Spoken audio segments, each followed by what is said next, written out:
If you're wondering that does the Samsung Galaxy A37 support microSD card or not, so in this video I will answer this question.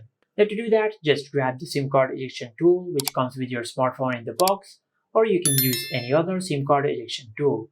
Now if we insert the SIM card ejection tool in the SIM card tray hole at the bottom of our phone, now let's extract the SIM card tray. As you can see, if we have a look on the SIM card tray, we will notice that there is no place to insert a microSD card.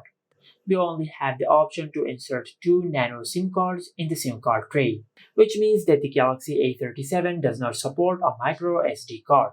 But if you want to access your microSD card with your Samsung phone, you still have an option to use your microSD card with your phone.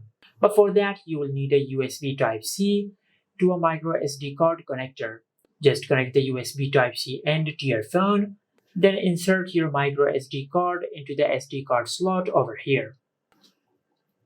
And after you do that, then you will be able to access your microSD card using your Samsung phone. And this is it. Make sure to like, comment, and subscribe. Thank you for watching.